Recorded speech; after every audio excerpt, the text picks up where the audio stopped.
All right, colleagues, welcome to this weekend's tutorial. And this evening we'll be looking at something very common in our practice as anesthetist. Common complications in anesthesia. That's what we're going to be looking at today. So our learning outcomes, at the end, each participant should be able to identify and classify the common complications associated with both general, regional, and monitor anesthesia care. You should be able to explain the pathophysiology, the early signs and preventive strategies for each complication. You should be able to demonstrate appropriate decision-making in managing perioperative anesthetic complications. And you should be able to apply the knowledge gained to solve case-based scenarios related to anesthetic complications. All right, so these are our learning outcomes. And we're going to follow this outline. We have about 93 slides, so let's delve into it. Complications in anesthesia, though uncommon, due to advances in monitoring and techniques, still remain a critical concern for us as anesthetists.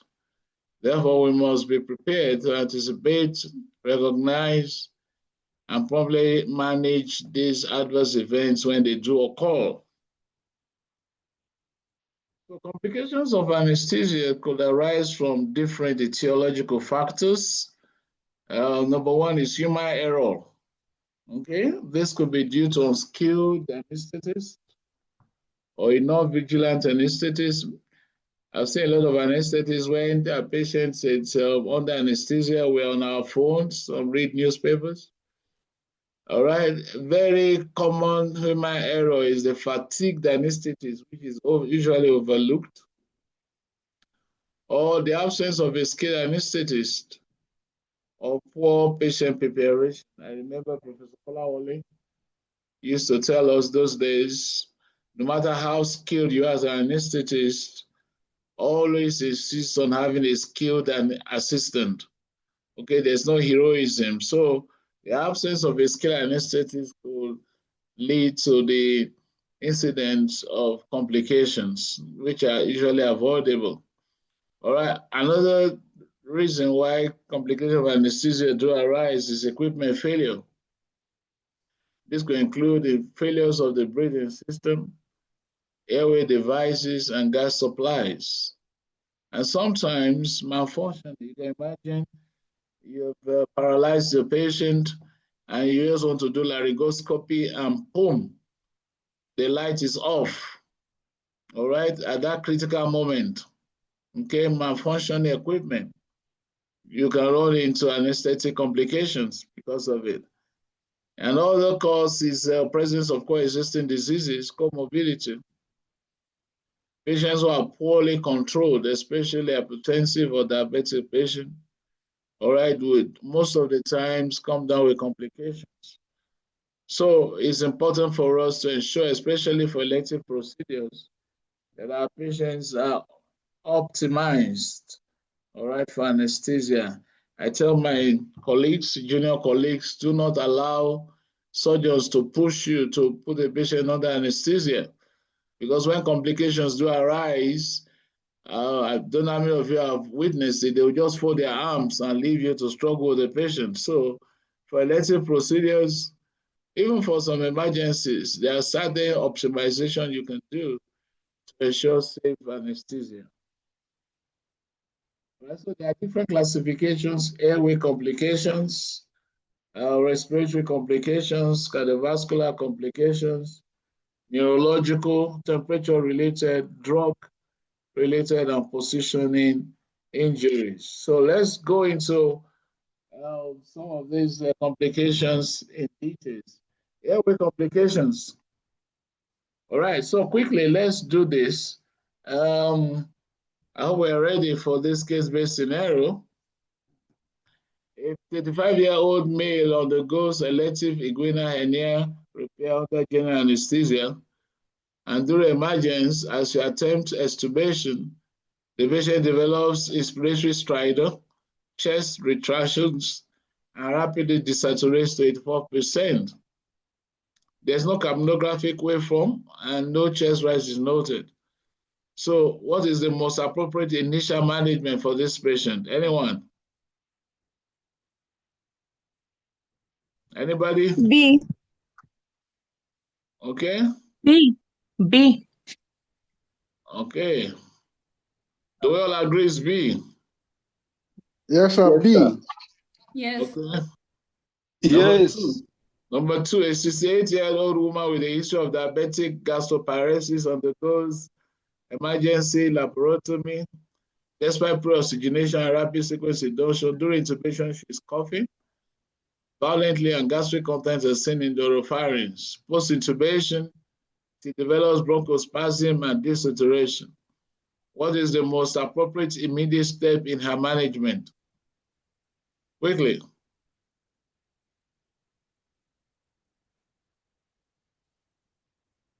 Quickly. C. Okay, do we agree? Any contrary? C. Somebody said B? No, C. D. D. D. D. D. D. What D. is the problem? What is the diagnosis? What do you have here? What does this patient have?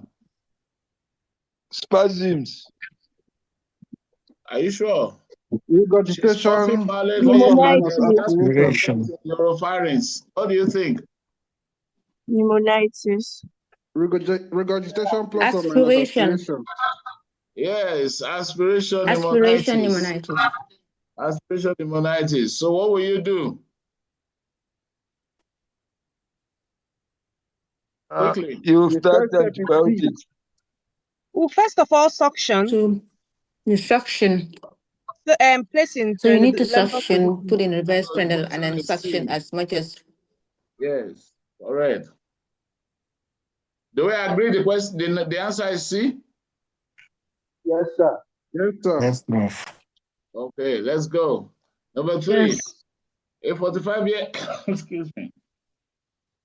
A 45-year-old obese man is undergoing emergency laparotomy. You are unable to intubate after 3 attempts, despite good mask ventilation. A supraglottic airway device is inserted successfully and oxygenation is adequate. According to the difficult airway guidelines, what is the most appropriate next step? What will you do?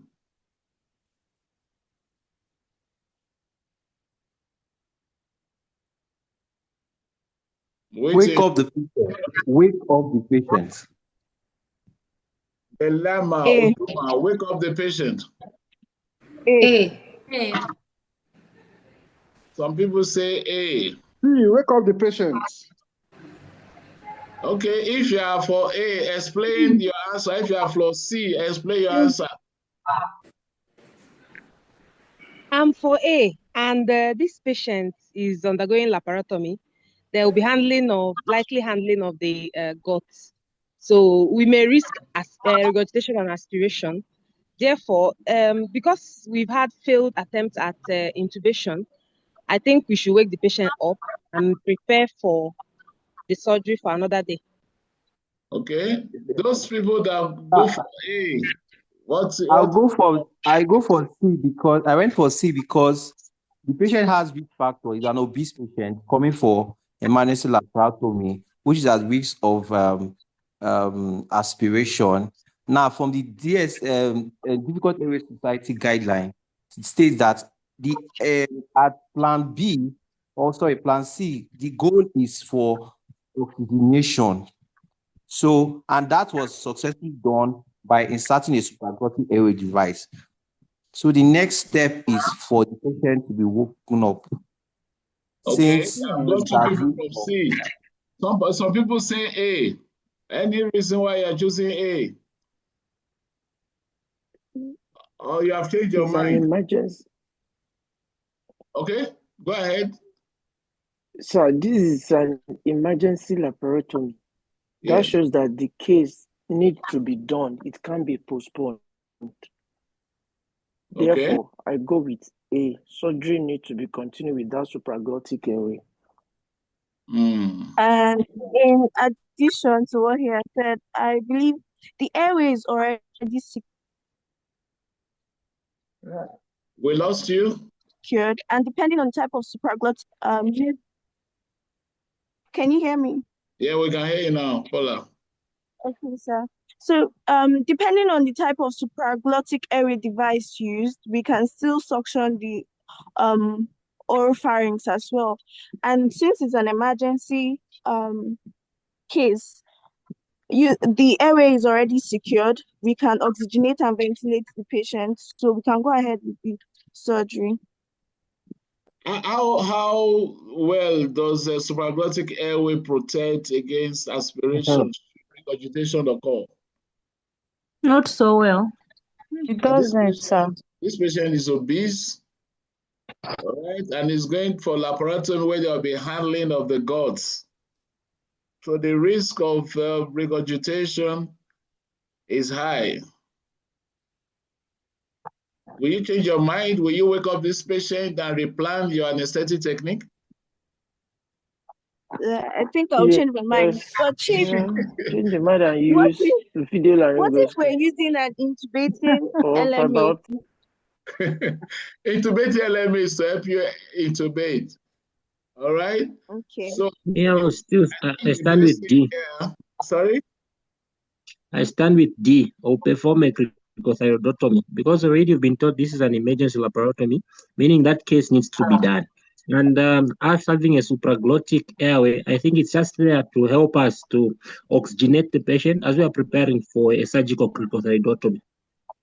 Surgical cricothyroidotomy, does it protect against aspiration? No, sir. It just oxygenate the patient. And the patient has been oxygenated successfully. A supraglottic airway doesn't protect the airway. Yeah, it is just there to help us to protect the airway. No, it won't be protected. Yeah, so I think you agree with me that look at the question, say what is the most appropriate step? So the answer would be C. Wake up the patient and plan. Okay. Because your cricothyrotomy is to oxygenate, but you are oxygenating already with your supraglottic airway device. Do you agree? Agree, yes. All right, good discussion there.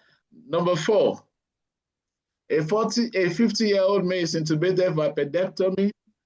After tube fixation, initiation of ventilation, his SpO2 drops to 90%. And the right chest rises well, but the left side is silent on auscultation. What do you think is the most likely cause of this finding? C. Endobronchial intubation. Yeah, C. Endobronchial intubation. It's endobronchial intubation. Why not D? Nobody is going for D. Why not D?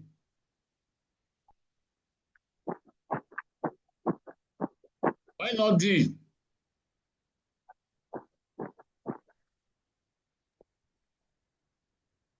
Why not D? This patient could have the pneumothorax from central line placement, from any precipitous, what's it called, Bagman ventilation. And there could be, the left side may be silent on auscultation because of pneumothorax. Why are you not thinking about pneumothorax? It's C, endobronchial intubation. Okay, I agree with you. The answer is C. I just wanted to shake you a little. The answer is C. All right. I just wanted to shake us a little. Okay, the answer is C. So let's go. So the first airway complications we are looking at is difficult or failed intubation. All right. It occurs in about 1 in 200 and failed intubation 1 in 2,000. Risk factors: obesity, facial trauma, limited neck mobility. We looked at this before during our airway lecture. All right. So to prevent it, you need to do proper preoperative airway assessment. Okay. Have a difficult airway cart ready. And early use of video laryngoscopy or supraglottic devices is important. Like we said before, follow the Structural Difficult Airway Society guidelines, all right? From plan A, B, C, D, okay? All right, so we'll leave that. Then you remember the DAS guidelines. Then we have the can't intubate, can't ventilate, CICV. All right, if you, I don't know how many of us came across this prayer, the anesthetist prayer. One of the prayer, Lord, from CICV, deliver us. All right, so CICV, you can't intubate, you can't ventilate.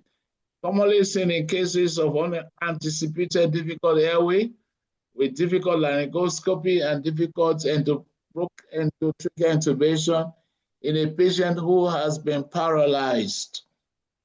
Okay, so what do you do here? Call for help.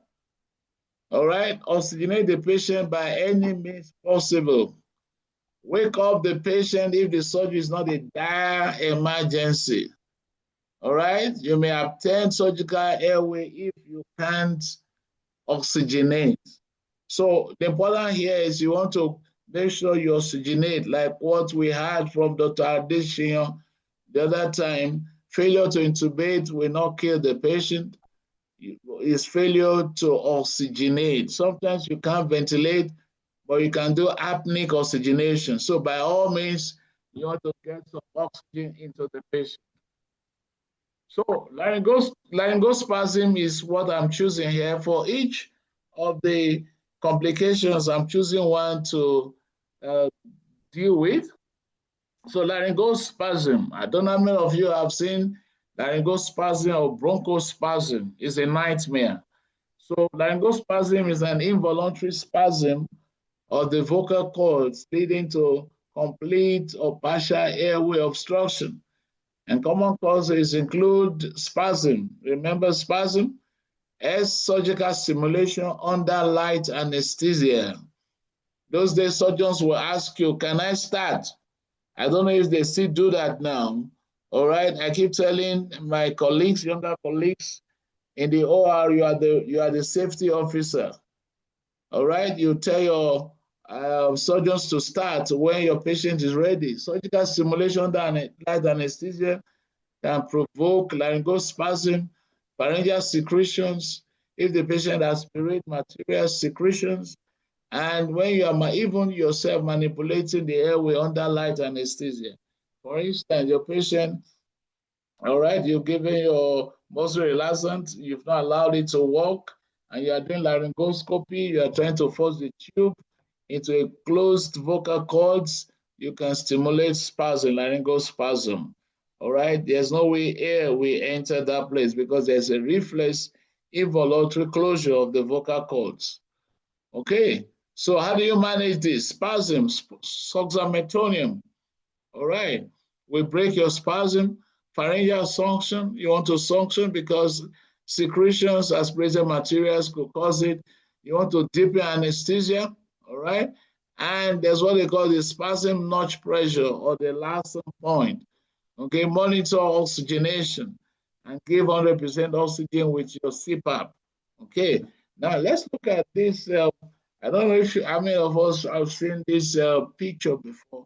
It's called the laryngospasm notch pressure, also known as pressure at the Larson's point. Okay, look at it, the base of the skull, all right, and the tragus, okay, all right, between the base of the skull, the master process, all right, you apply firm pressure on both sides. The idea is to release the spasm in the vocal cords, all right? So this is an adjuvant to your management of laryngospasm. Okay, how many of us are aware of this laryngospasm not pressure? It could be you are the head of the patient. Instead of panicking, all right, just locate the Larson's point and apply a firm continual pressure to release the spasm on the vocal cord. Okay. The other one, aspiration of gastric contents, we looked at it when I was talking about endotracheal intubation. Okay, you need to prevent this. is chemical injury to the lungs due to entry of gastric contents into the trachobronchial tree. All right. Prevention, fasting guidelines, always ensure you observe, your patient observe fasting guidelines. Do rapid sequence or modify rapid sequence induction. Always apply critical pressure for all your emergency cases. All right. And learn to suction like we did before. Triangular position, suction the patient. All right. Ventilate the patient, mechanical ventilation. And antibiotics only indicated if there's secondary lung infection. All right. We saw this endobronchial or esophageal intubation. All right, deep insertion of the endotracheal tube or misplacement. Unilateral breath sound, like we saw in our case-based scenario, desaturation, and in case of esophageal intubation, there will not be sustained capnographic waveform. Listen, I said sustained.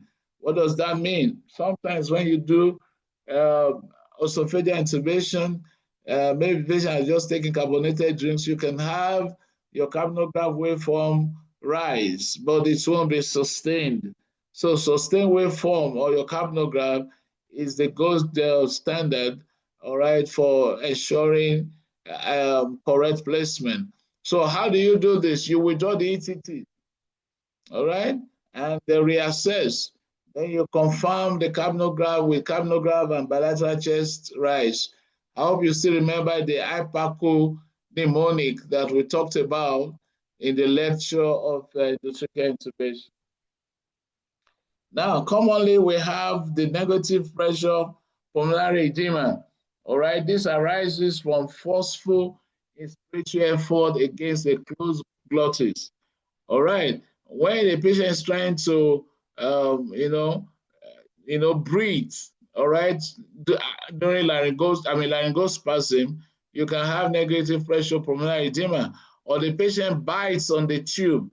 A patient who is not fully awake, under light anesthesia, bites on the tube, all right, and is trying to breathe, that patient can have negative pressure pulmonary edema. We've seen cases like that, all right, and I've written some case series or case report on this. So you see signs of peak frothy sputum, and the patient become hypoxic, and you could hear some crackles. All right, so how do you manage this oxygenation? CPAP, increase your PEEP to get some fluid out of the lungs, and you may use diuretic as needed. So respiratory complications, quickly, are we ready for this? Respiratory complications, a 70-year-old male patient with a history of COPD is undergoing hernia repair under GA with fentanyl and vecuronium. In PACO, he becomes drowsy, respiratory rate 8 cycles per minute, ATCO2 55 millimeters of mercury, and SpO2 is 90% on 2 liters of oxygen. Which of the following do you think is the most likely cause of his current condition? Anyone? Residual neuromuscular blockade. Residual neuromuscular blockade. Any other contrary answer, or do we agree? Yes. I agree. So why are you agreeing? Catolusica, sorry, don't mind my pronunciation. Defend your answer. Looking at the clinical presentation, he's drowsy, he's hyperventilating, so 8 beats per minute. I think he's also retaining some CO2. SATs are 90 on 2 liters per minute. They didn't tell us about auscultation findings, so it's hard to conclude that it's a bronchospasm. On pulmonary embolism, I think they haven't told us whether he's complaining of chest pain. So it's also hard to conclude that it could be pulmonary embolism. For atelectasis, they also haven't told us whether there's reduced air entry on auscultation. And for pneumothorax, I don't think it causes hypoventilation per se. So I think it left us with the residual neuromuscular blockade. All right, correct answer and correct explanation. I like the way you eliminated the other options. All right, that's how to answer your multiple choice question. You eliminate, because they say, what is the most likely? All of this may happen, but they're asking what is the most likely cause, okay? And that is where the question comes in. Okay, question 2 on this. A 45-year-old woman with poorly controlled asthma undergoes laparoscopic cholecystectomy. Following intubation, peak airway pressure rises. All right, wheezing can be heard, and ETCO2 waveform shows a prolonged expiratory phase. What is the first line pharmacological management for this patient? What is the first line pharmacological management?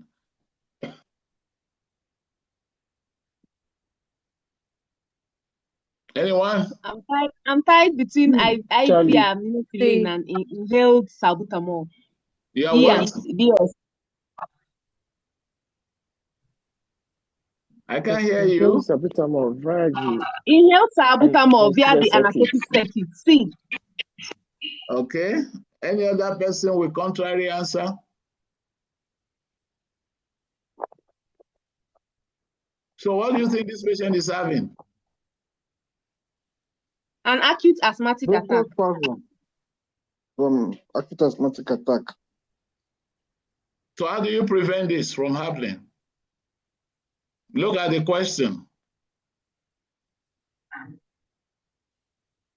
You prevent it by actually giving her puffs of salbutamol before intubation, before pre-oxygenation rather. Okay. As well as steroids. Obtaining endoscopy response too. Now, will you, in the first place, he said it's a poorly controlled asthma and is going for an elective procedure, laparoscopic cholecystectomy. Yes, sir. We can actually do regional anesthesia for this kind of patients. That could avoid that. Yes, sir. We want to make sure that the patient is controlled because it's an elective case. Beautiful. So, why do you want to take a poorly controlled asthmatic patient for an elective procedure? An elective case, yes. So we should withhold surgery, refer the patient to the respiratory physicians to manage until we get a better control before we proceed. Yes, and somebody mentioned regional. The regional does not prevent asthmatic attack in theater. Isn't it? You give a patient regional and the patient can still have an asthmatic attack. So the first thing is make sure the patient is optimized, control the asthma. But if the patient is here already, so the answer is inhaled salbutamol. Right. Do we agree with that? Yes, sir. Yes, sir. Yes. Okay. Number 3, a 25-year-old healthy man undergoes septoplasty under GA. After extubation, he becomes agitated, struggles to breathe, and suddenly develops pink frothy sputum and hypoxia. And auscultation reveals bilateral crackles. What do you think is the most likely cause of this presentation? Sir. Pulmonary embolism. Negative pressure, pulmonary edema. D. I'm hearing pulmonary embolism. I'm hearing negative pressure pulmonary edema. What is it? Is negative pressure pulmonary edema, sir. Okay. They will agree. Yes. Yes, D. Pulmonary edema. Yes. Correct. All right. A 60-year-old obese woman undergoes total abdominal hysterectomy. In recovery, she's fully awake, but SpO2 drops to 86% on room air. She's not in respiratory distress, and there's nothing remarkable in chest auscultation. However, chest X-ray shows basal atelectasis. Which of the following is the most appropriate next step? C. Perform recruitment maneuvers and encourage incentive spirometry. Okay, I caught you people now. Next time I'm going to bring question. It's as if my answers the words are longer. I know what to do to you people next week. All right? Okay, correct. Okay? How many of us, somebody tell me, what are the recruitment maneuvers you will perform for this patient? I use a CPAP max, Sorry? non-invasive ventilation. You can do a non-invasive ventilation using a CPAP mask. That will help to open up the alveolar and also increase oxygenation to the lung bases. Okay. Then patients can also, in line with the incentive spirometry, sir. Yeah. Any other thing you can do to recruit alveoli? Anybody? Can we give PEEP, sir? PEEP, sir. PEEP. Positive pressure ventilation. Okay. But this patient is fully awake. Oh, okay. So You're using a CPAP mask, or you can use a non-rebreather face mask, sir, to give 100% oxygen. Sir, what about prone positioning? This patient, prone position is applied. The first thing you need to do is to open those alveoli, isn't it? Incentive spirometry. Incentive spirometry, I will take. What about prone positioning, sir?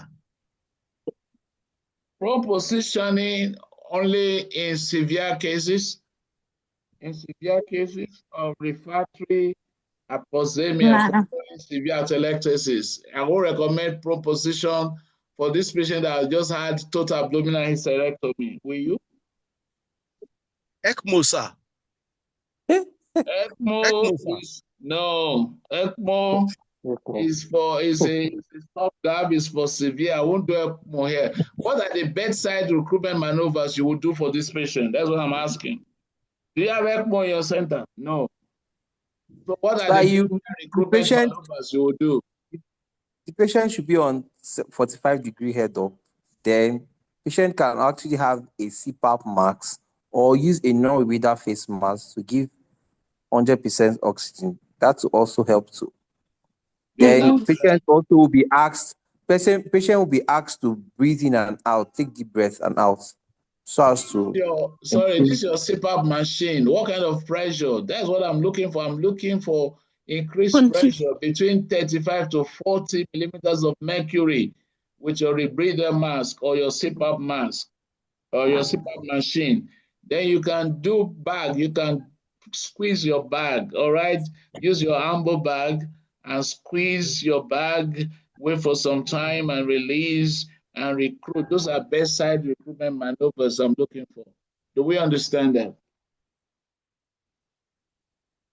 Do you follow? Yes, Prof. Yes, sir. Okay. Yes, sir.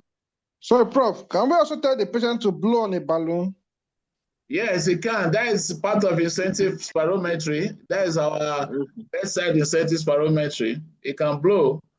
All right. Okay, sir. Most of the patients that had a thoracic procedure, we give them balloon to blow, isn't it? It's part of spirometry.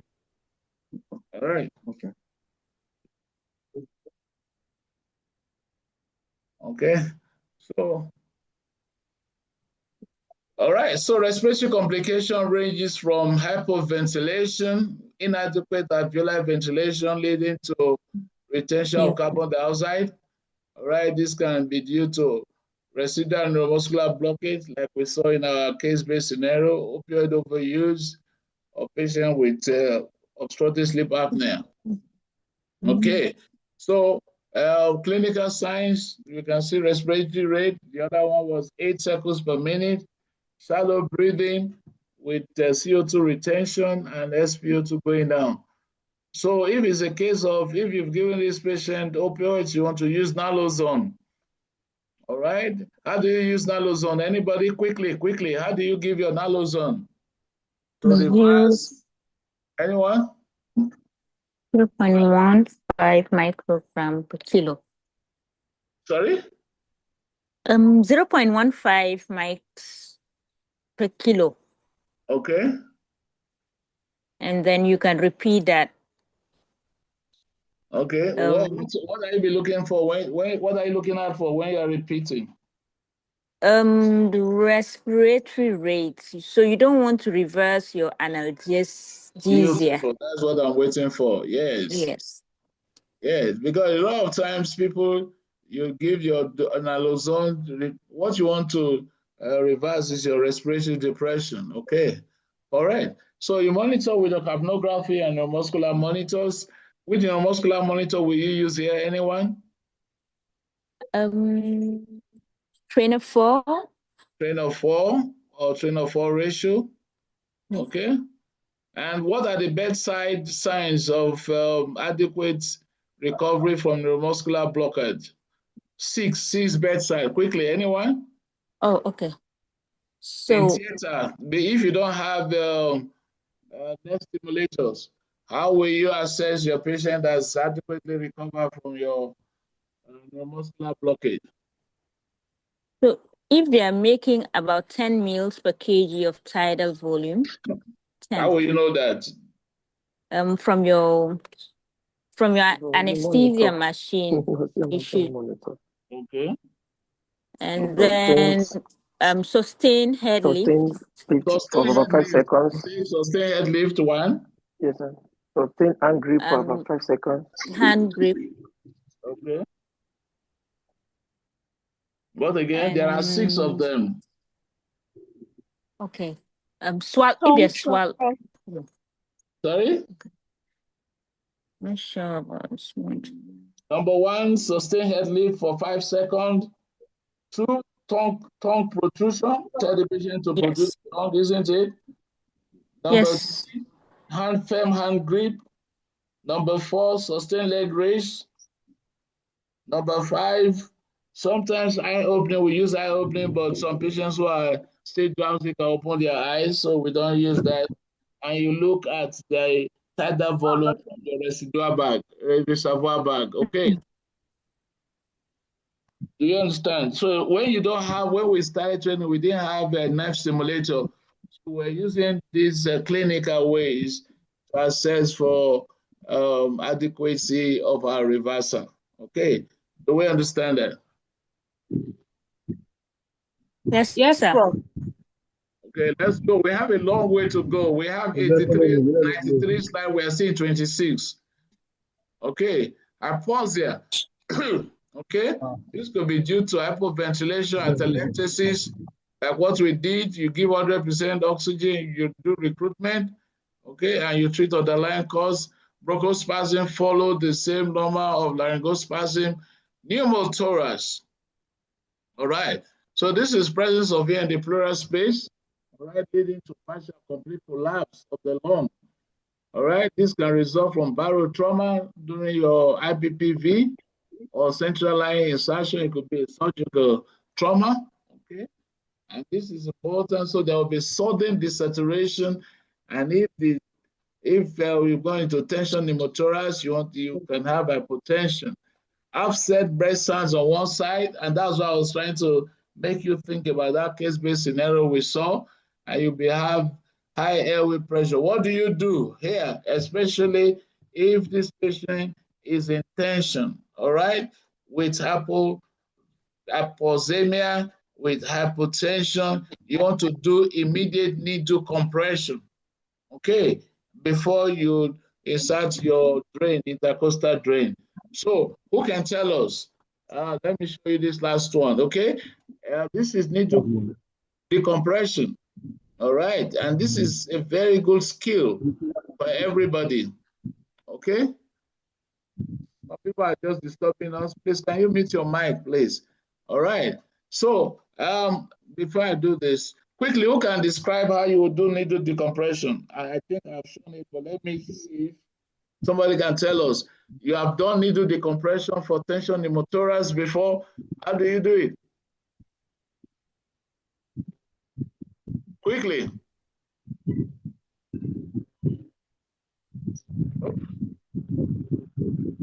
Anybody? Okay, nobody. Our time is going. So locate the second intercostal space in the mid-clavicular line. You can see this. This is the second intercostal space. and put your needle. In fact, better you have a cannula, all right? Put it there and get the air out. All you are trying to do is to release the compression, okay? Or you can go to the anterior axillary line this way, okay, and locate the fourth or fifth intercostal space and do your needle decompression. This is a life-saving skill, especially if you have pneumothorax. The issue is for you to be able to recognize pneumothorax if it occurs intraoperatively. Atelectasis, we've talked about this. Okay, these are the recruitment maneuver I was talking about. Sustained inflation pressure. Sustained inflation pressure for 1 to 2 seconds. Press the bar for 1 to 2 seconds to about 30 to 40 millimeters of mercury. Then you increase your PEEP, all right, stepwise from 5 to 7, from 7 to 10, okay? And you do pressure control ventilation, bag squeezing. In the answer, we talked about nobody mentioned chest physiotherapy, okay? Those of us that have chest vibrators, all right? I don't know how many of us have chest vibrators. You apply chest vibrator from the basis of the lungs, all right, upward, okay? It helps, okay? If you don't have chest vibrator, you can do cupping, hand cupping, all right? So just do some physiotherapy and early mobilization. Now note that during your recruitment maneuvers, you want to monitor your hemodynamics because increased PEEP, increased airway pressure can lead to increased interthoracic pressure with reduction in venous return and hypotension. All right, as you're doing this, you want to avoid barotrauma, okay? Ensure your patient is sedated, okay, while you're doing this. And after you have recruited the lungs, make sure you keep the patient on a PEEP above 5 to ensure that the recruited alveoli remain open. Okay, I hope you follow that sequence. Cardiovascular complications. Quickly, a 68-year-old female patient and a 68-year-old female with hypertension and chronic kidney disease is undergoing laparoscopic cholecystectomy. After induction with propofol and fentanyl, her blood pressure drops from 160/90 to 78/45 millimeters of mercury, and pulse rate is 85 beats per minute. What is the most appropriate first-line management? C, give a fluid bolus and assess response. Correct. Any contrary answer? Okay, good. Our time. Number 2, a 75-year-old male patient with chronic airway, CAD, coronary artery disease, is undergoing emergency laparotomy. During the procedure, ECG shows ST segment depression in lead 2, 3, and AVF. Blood pressure is now 95/60, heart rate is 110. Which of the following is the most appropriate initial management?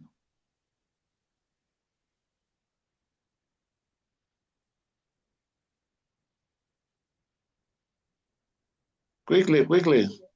C, increase FiO2 and optimize hemodynamics. C, increase FiO2 to optimize hemodynamics. Okay. What do you think this patient has? Give morphine. Sorry?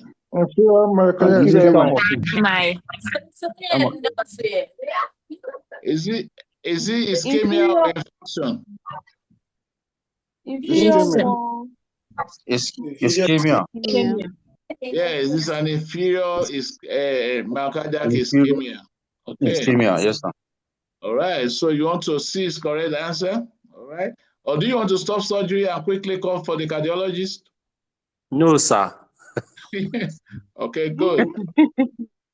Okay, good. C, increase FiO2. And how will you optimize hemodynamics here?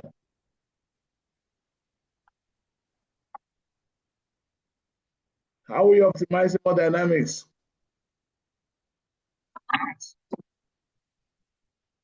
Anyone? Okay. Number 3, A 30-year-old woman undergoing elective cesarean section under subarachnoid blood suddenly develops bradycardia, heart rate 40 beats per minute, hypertension, BP 70/40, 10 minutes into the procedure. What is the most appropriate next step in the management of this case? B, give IV atropine. Okay. Agreed. Anybody with a contrary answer? Give IV atropine. Okay. You won't cardiovert this patient? No, sir. The patient is No. having post spinal induced hypotension, and possibly she's having high spinal, sir. And bradycardia. Okay, good. I agree with you. Give IV atropine. A 65-year-old patient with no prior history of arrhythmia develops AFib with rapid ventricular response in the recovery room after open abdominal surgery. Is, however, hemodynamically stable and asymptomatic. What is the most appropriate initial management for this patient?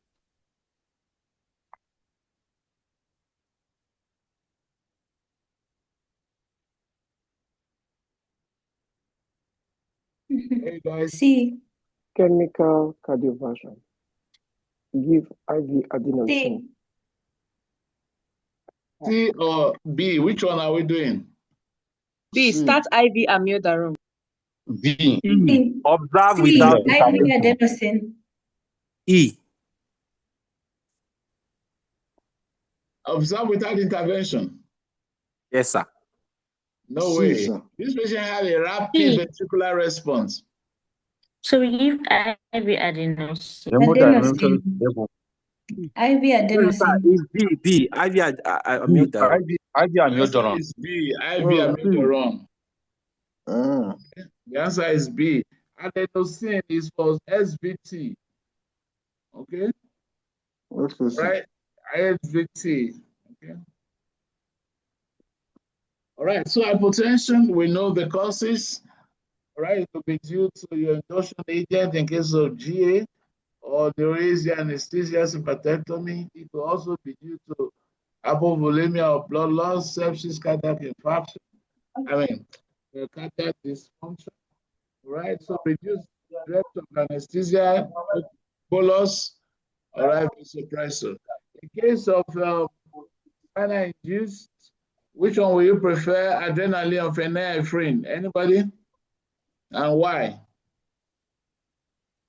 In case of spinal induced hypotension, which one will you prefer, adrenaline, no adrenaline, phenylephrine? Phenylephrine. Phenylephrine. Why? Phenylephrine. It's alpha 1. Topic less acidosis. Okay, is that that is not the reason? No, selective alpha 1. Yeah, it's a pure alpha 1, okay? It's a pure alpha 1 agonist. All right. Hypertension, we know that. Our time is going. Bradycardia, okay? Called myocardial ischemia, we've talked about that. Cardiac arrest on the table, okay? All right, so you want to look at the causes, all right? The variable causes, immediate CPR, follow the ACLS protocol. Please, can somebody mute your mic, please? Mute your mic unless you're answering questions, please. Or you want to talk to us. My time is going. Let's go. Neurological complications. A 30-year-old primigravida undergoes an uneventful spinal anesthesia for elective CS. 2 days later, she complains of a severe frontal headache that worsens on sitting up and improves while lying down, while lying flat. Very simple question. What is the most likely diagnosis? Everyone? D. Postural puncture headache. All right, correct. A 58-year-old male undergoes a prolonged laparoscopic post-operative GA. Post-operatively, he complains of numbness and tingling over the media aspect of the forearm, okay, and weakness in the hand grip on the right side. Which of the nerve is most likely affected? Ulnar nerve. Ulnar nerve. B, ulnar nerve, correct, ulnar nerve. If that 5-year-old woman undergoes emergency laparotomy for ruptured ectopic pregnancy under GA with ketamine and sustametinium for induction, followed by TIVA using propofol infusion. After surgery, she reports awareness of sounds and pain during the operation. Which of the following is the most likely cause of her intraoperative awareness? Equipment malfunctioning during TIVA. Correct. Equipment malfunctioning through TIVA. A 72-year-old woman on aspirin and esoparin undergoes total knee replacement under combined spinal epidural anesthesia. 12 hours later, she reports sudden onset of severe back pain and weakness in both legs. What is the most appropriate next step in managing this patient? CT brain to rule out stroke. Immediate MRI spine.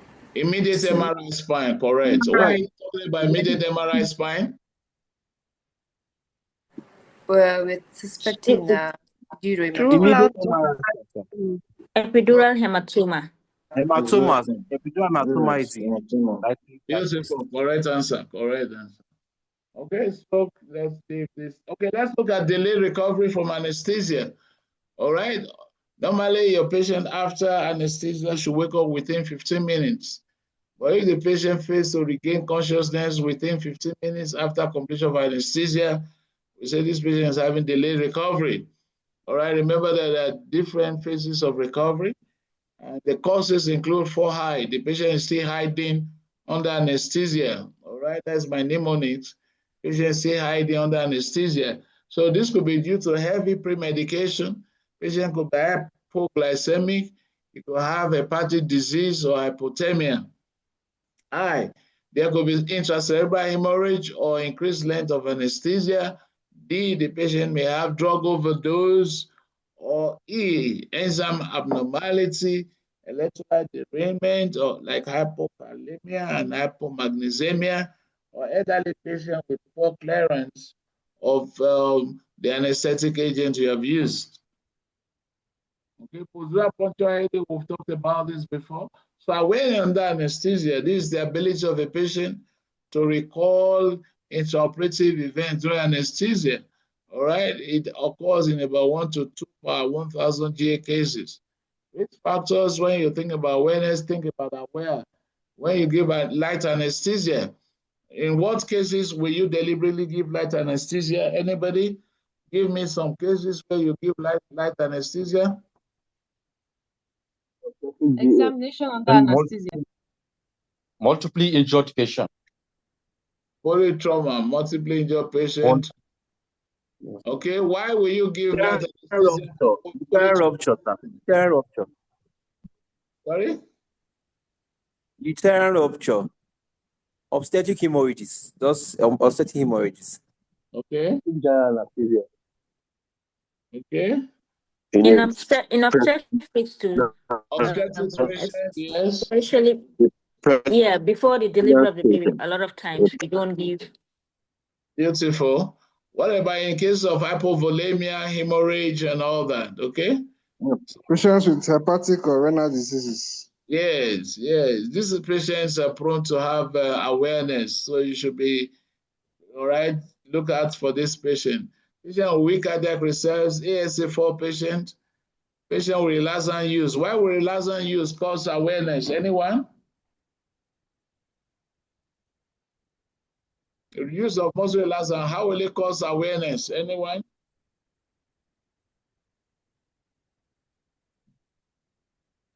Nobody? I will forget to hypnotize the patient. Sorry? Patient might become aware. Yes, why? The patient is not moving, so you think you have good anesthesia, but the patient is having drowning effects. He's aware, but he can't talk. Okay? And error of judgment. These are some of the risk factors for awareness. Okay, these are some of the signs. How do you manage it preoperatively? identify patients that are at risk from what we've talked about, okay? Intraoperatively, make sure you give adequate pre-medication, and more importantly, monitor the depth of anesthesia. Quickly, before I go to the next slide, how do you monitor the depth of anesthesia? 4 ways of monitoring the depth of anesthesia. Anyone?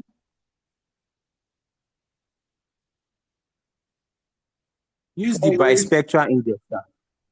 Bispectral index. Do you have it in your center? No, sir. So why did you mention what you don't have? I failed a question in my part 1 because I was talking about what we didn't do in my center. So I won't give you that mark. I'm even subtract 2 marks from your mark by mentioning BIS first. You can mention BIS later, but that's not the first thing I want to hear. Monitor vital signs.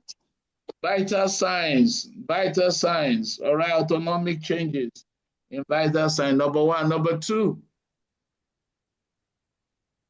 Tearing of patient. Sorry? Patient may be tearing. Yes. I can't hear you. Tearing.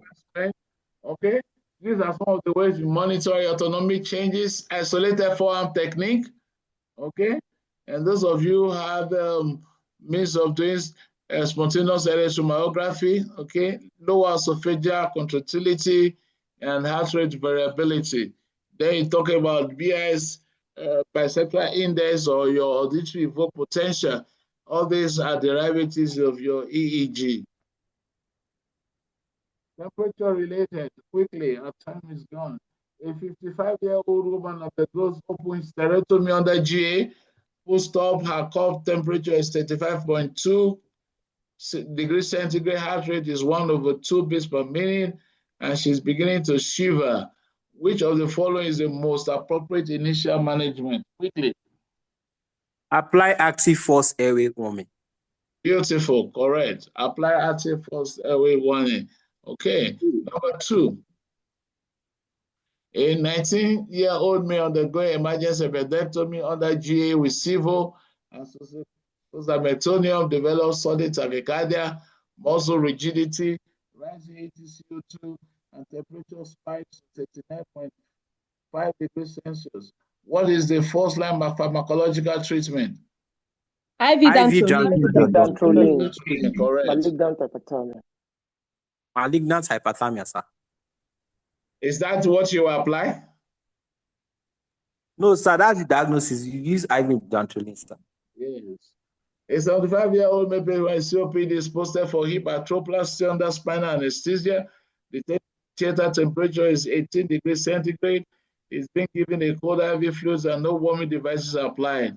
Which of the following is not a known complication of intraoperative hypothermia?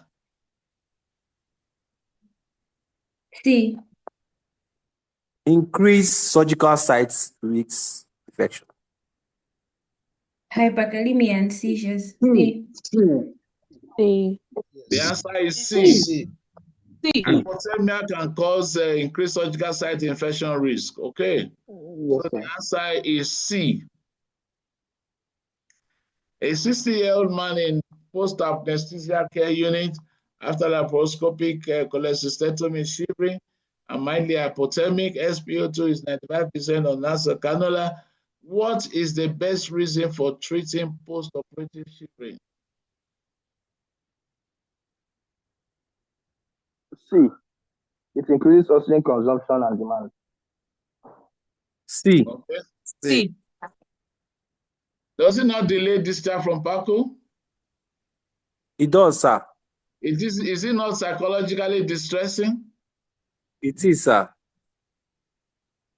So why did you choose C? The best reason. Beautiful. That The is best reason. the best reason. Best reason, sir. Best. Yes. I just want you to think. That is the question is, what is the best reason? So it increases oxygen consumption and demand. So what do you do here? You give oxygen, isn't it? Give supplemental oxygen. Yes. Yes. let's quickly go to, okay. Now, this is perioperative hypothermia we talked about. Look at the complications, okay. Wound infection. You can see wound infection there. Shivering can cause increased oxygen demand, okay. Now, how many of you have the first air warming blankets, beer hugger in your center? How do you warm your patient? How do you warm your patient in your center? Anyone? In my center, we put hot water in gloves and then use cover the patient's chest, apart from the drape that we use. Beautiful, good innovation. Any other person, what do you do? Also turn off the AC. Sorry? Yeah, in my center, we have a first air warming device. Sorry, We put it just underneath. Yeah, we have a first air warming device in our center. Okay, correct. All right. Okay. How many of you try to change the operating room temperature? We do have control over the operating room temperature as well. Yes, yes. And there's a question that's come to my mind. I'm trying to, what is it now? What is it now? What is it? There's a question that we normally ask. Okay, if I remember. What is it? Is a temperature? Oh my God, it just escaped. I'll remember. If I remember, I'll ask before we close.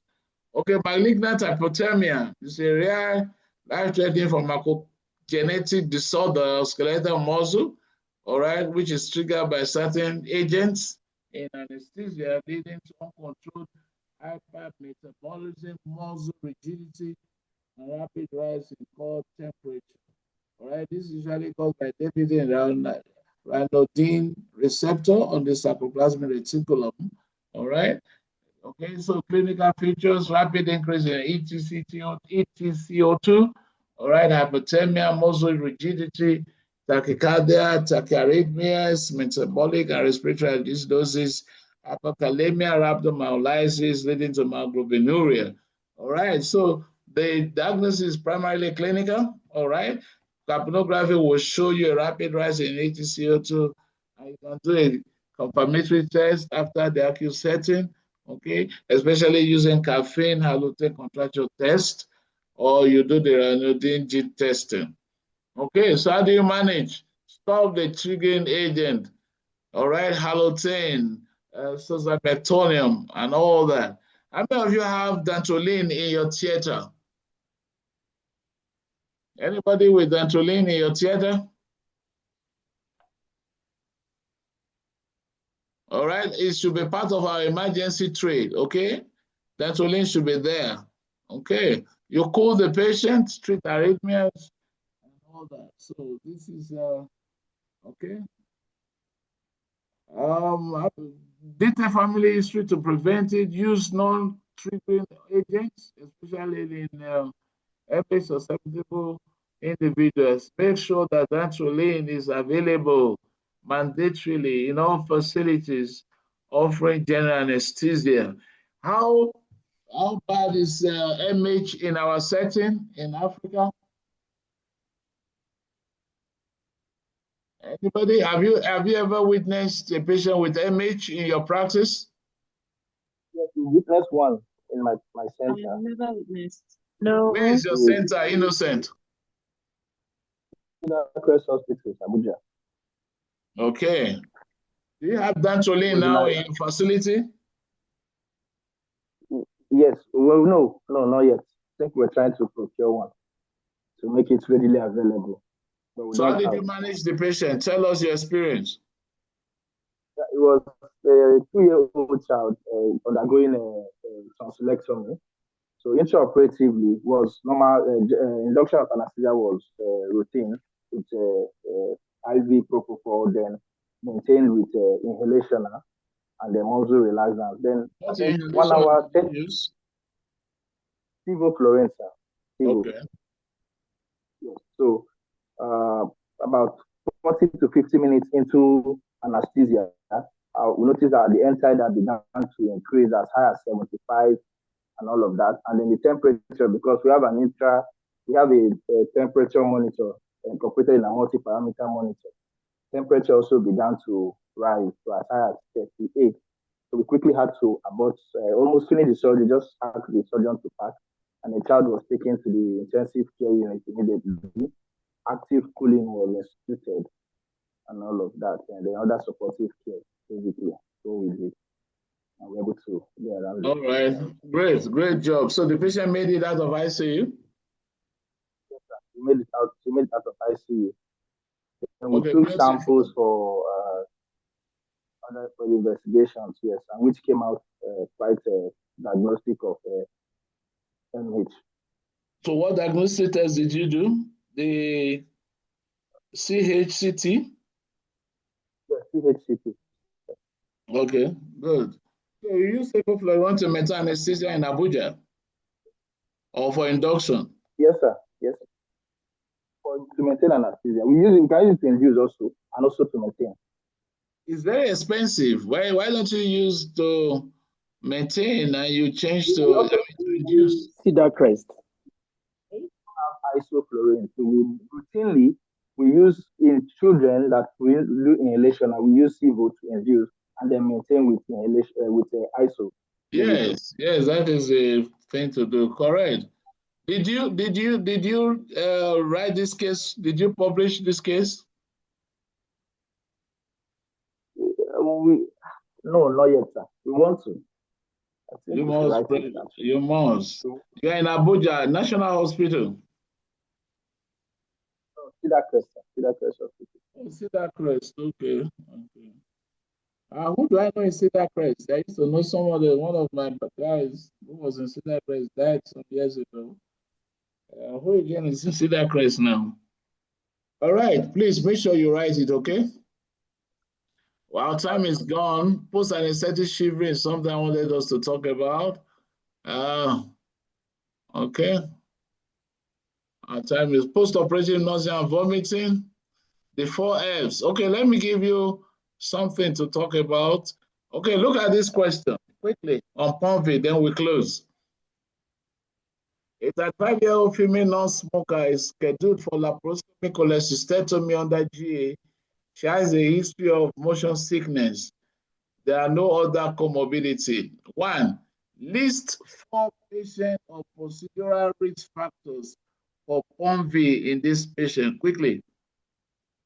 Anyone? Non-smoker. Is female laparoscopic, female non-smoker. Motion sickness.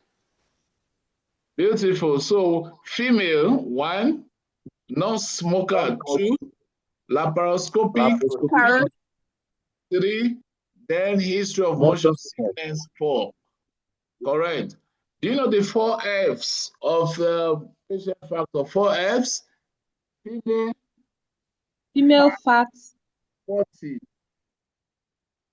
All right. A female. Fat female 40, fertile.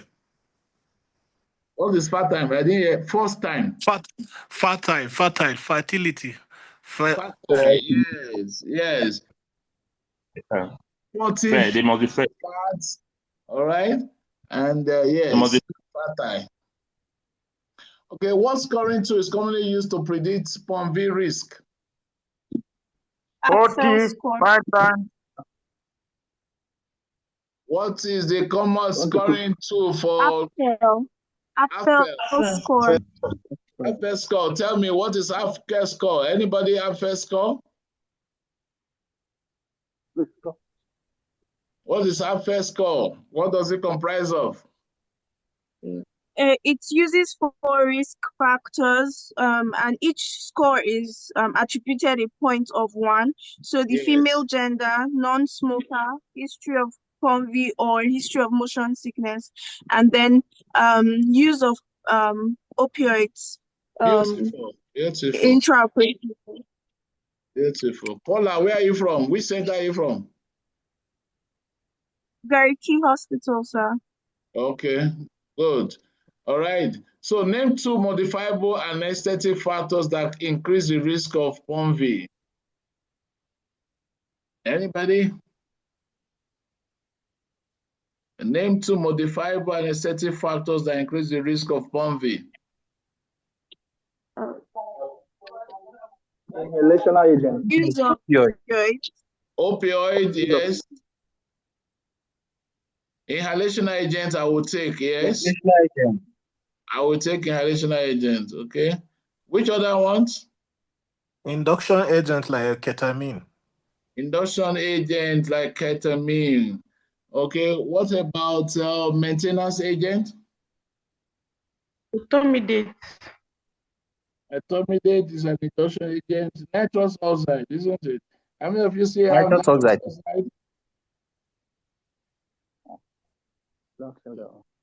Okay, what about your reversal agent? Neostigmine use. Neostigmine, those are modifiable anesthetic factors. Okay, state two strategies to reduce baseline PONV risk preoperatively. How will you reduce the risk of PONV preoperatively? Use of anti-emetic agents. Okay. Use of Preoperatively. scopolamine patch. Scopolamine patch. Okay. Avoiding prolonged fasting. Avoiding prolonged fasting. Okay. That is number one. I will take that one. The scopolamine patch, how readily available? Let's mention the ones that are readily available that we can do. Avoid prolonged fasting. Number one, I will take. Number two.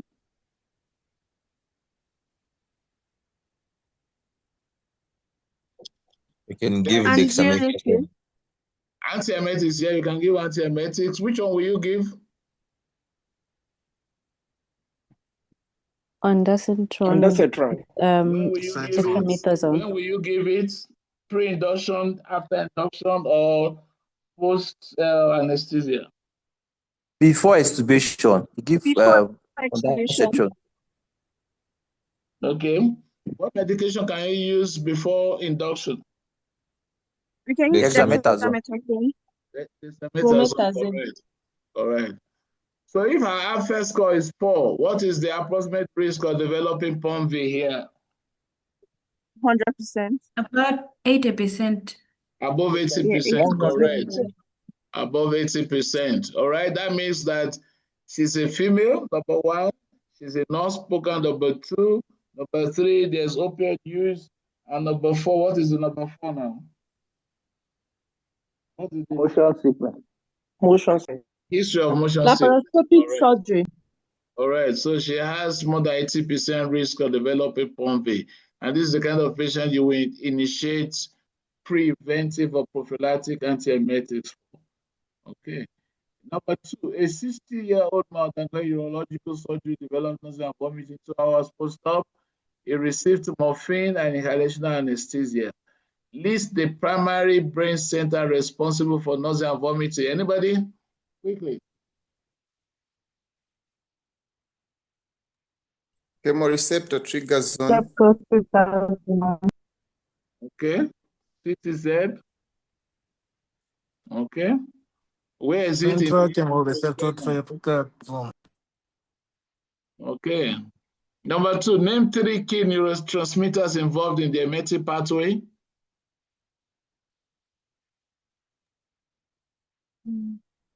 Dopamine, serotonin, Histamine, dopamine, serotonin. Histamine, serotonin, and okay. How does ondansetron work? It's a serotonin receptor inhibitor. Okay, correct.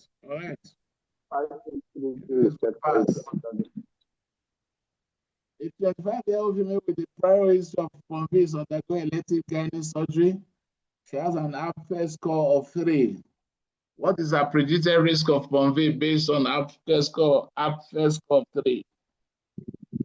About 60%. Sorry? About 60%. Beautiful. Name 3 operative interventions to reduce her PONV risk.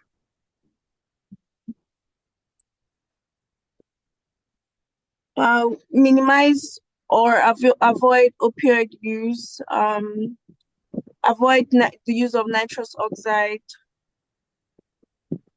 Okay. Give prophylactic drugs such as dexamethasone at induction and IV ondansetron at the end of surgery before extubation. Okay. Does your anesthetic technique have a role to play? Is this patient surgery amenable? Yes, it's amenable to regional anesthesia, so we can use regional instead of going general anesthesia. Yes, correct. Okay. How will you manage in PACU? How will you manage breakthrough PONV in PACU?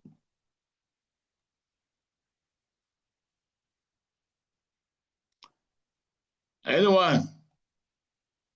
The use of ondansetron, sir. Okay, use of ondansetron. You've used ondansetron before, shortly before extubation. Okay. Okay. You can use other agent like metoclopramide. Hey, metoclopramide. How good is metoclopramide as an antiemetic? It's a poor kinetic. In fact, some studies have shown that metoclopramide is not better than placebo in the management of antiemetics. So I won't bring metoclopramide here for a breakthrough PONV. No. Okay. So what about the use of dexamethasone, sir? In addition to ondansetron, sir, for you use dexamethasone less than 8 hours ago because this patient had dexamethasone before induction of anesthesia. Oh. Our time is going. Let's do the last one. Let's go. I wish you have these questions so that you can practice them. If I'm ever asked to put these questions, these are the kind of questions I will give you guys, okay? Yes, sir. I hope you'll be comfortable to see these kind of questions. Yes, Prof. Okay, 70-year-old woman undergoing hip replacement develops persistent nausea post-operatively and despite pre-op at dexamethasone and its operative ondansetron. Name 2 possible complications that can result from severe PONV.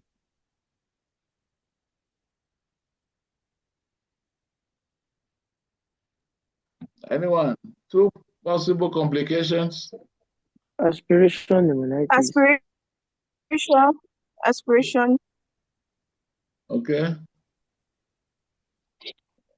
What again? Laryngospasm. Sorry? Dehydration. Dehydration, yes, dehydration. What again? Electrolyte imbalance, esophageal tear. This electrolyte. Distressing patient discomfort. Last question because of time. List 1 non-pharmacological strategy to help prevent PONV.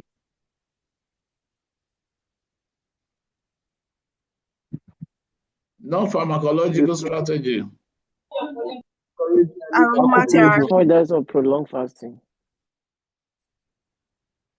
Okay. I'm not too game with that. Any other question? Any other answer? Adequate hydration before. Adequate hydration. I'll take adequate hydration. Number 2. Any other one?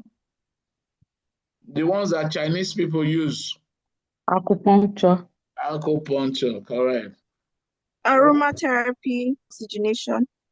Sorry? Oxygenation, yes. I have so many other stuff to talk to you guys today, but time is gone.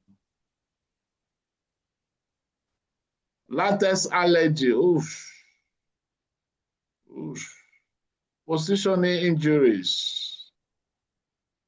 Conclusion. Okay, let's conclude.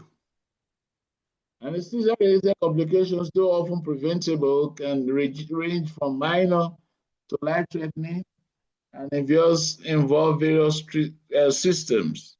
A clear understanding of risk factors, vigilant monitoring, prompt recognition, and timely intervention are essential. All right, these are the references. Any question, any contribution as we end? So